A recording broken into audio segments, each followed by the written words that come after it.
All right, Tony. I don't know how this is going to go with baby Theo over there. I don't know if you can see him, but he's been irritable lately. So I figured I'd draw this up for you and talk you through maybe my idea on how I would handle this. So because your team has been playing 40 all year, what I might start with is I might start with a game and just call it the Tiger game. Now, Tiger, you're not going to tell him this, but Tiger is just your code word for the shooter. Now, one of the things I do lately is if I have time to prepare, instead of giving somebody the verbal of that's the shooter, I want to come up with a code word for it because I don't want to give that player on the other team confidence, okay, by calling them a shooter. Okay, so this code word tiger is just my word. You can call any other word. You could say sniper. I don't know. I just like tiger lately because it's one of those things where we all know what it is, but the other team isn't necessarily going to know what it is. So anyway, you're in 40. And then hopefully you know what Mercer Island runs on offense. I don't, so I'm just going to draw them in Irish. Okay, so they're in Irish. So you're playing 5-on-5, and you designate one player as the Tiger. You designate one player as the Tiger. Now, there are a couple of ways you can go from here, but what I would do is I would start with the hardest piece of instruction first, which is play a game. You could play it to 5, ones and twos, right? But have the one other rule that if the Tiger hits a 3, game over. And I'm writing KO because that means knockout. If the Tiger hits a 3, the game's over. And so, without even necessarily saying a word, what you should be telling them is what we're saying is we can get beat other ways, but we absolutely cannot let this player hit a 3, right? And you may need to be that explicit with them if, like, because this often happens to me. Like, the implication is, hey, the game's over if this thing happens. By the way, that does spell it. Okay, yeah. But sometimes your players won't make that connection. And so, like, if they give up a wide open 3, you may have to stop and say, if that player makes that shot, what happens? And get them to say, they win the game. Okay, so, and then this is the next question that you may end up asking a lot during this game. What would you do differently? And so what you're going to do, what you're doing is you're setting this objective for them, which you're basically saying, okay, let's not let this player get any threes.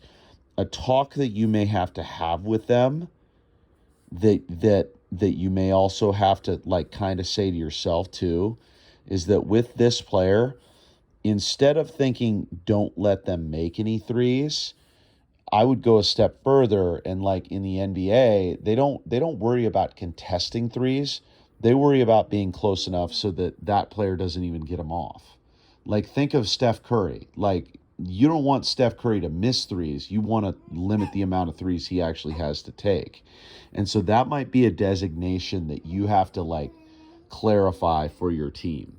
Now, as you're playing this first game, um, every time that Tiger got a shot off, I would let the play out, but then I would blow my whistle, I would stop, and I would identify whose fault it was that the Tiger got a 3. Is it the forward's fault? Is it the guard's fault? A lot of this is going to have to do with where the Tiger got the shot off at. And by the way, that's a scouting thing where you need to kind of know, like, what they're going to run. Like, if they're just going to run Irish and the Tiger's in one place, well, then you can practice with the Tiger being in one place. If they're going to move around, then you need to know that and you need to practice that. So now, with that said, every time this player gets off an open 3, let it play out, let the rebound play out, but then you need to blow your whistle and say, okay, this player got a 3 in your area. What would you do differently? And then just listen to what they say. And if they know what they would do differently, then say, okay, we're going to replay it from the point that the ball got to him, and you're going to change that so you don't let that player get that shot off. And in reality, to me, I don't think it, I would put it to you like this. Like, you're going to run 40 against this team. I think that's what you're kind of saying to me. So in reality, like what you're going to do to take away threes from this player is, for instance, if this forward is stuck between these two players, they should be a step closer to the Tiger. If the Tiger's up top and the ball's there and that guard is there, this guard is going to be in a place where they can get one under if the ball goes in, but they're going to be cheating so that they can get to the Tiger and not give up a three. If the Tiger's in the corner and this forward is stuck here, this forward might leave a little bit quicker. But essentially what I'm getting at is that you're going to need to do all the normal things you do in 40. You're just going to have to make sure your kids understand, okay, since the Tiger's here, should you play one or two steps closer to the Tiger?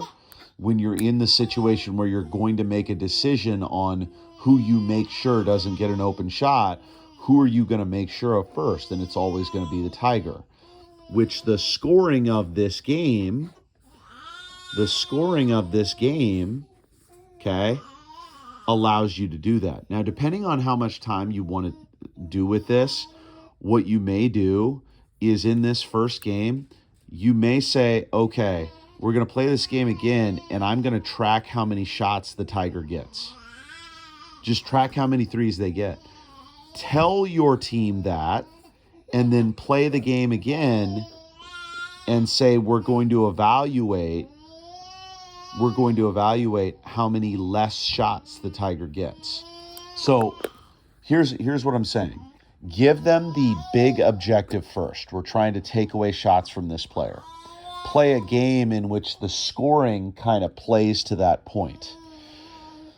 Teach them within playing 5-on-5 by asking them questions, by stopping and asking them questions. Hey, they got a shot. What would you do differently? If they don't know the answer or they don't give you the correct answer, then give them the correct answer. Then replay it from that point where they have to make the correction. They practice doing the correct thing. And then also play games where you're tracking how many shots you give up to that Tiger. And play it once, then play it again, so they're really focused on, hey, we're tracking this. Let's see if we can get better at that. And then going into the game, like, you could even go as far as having Kylie track how many shots have we given up to this player, or whose fault was it that we gave up that shot.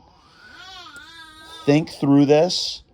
Think if you want more detail, or think if you want something else you could do, and call me with questions today.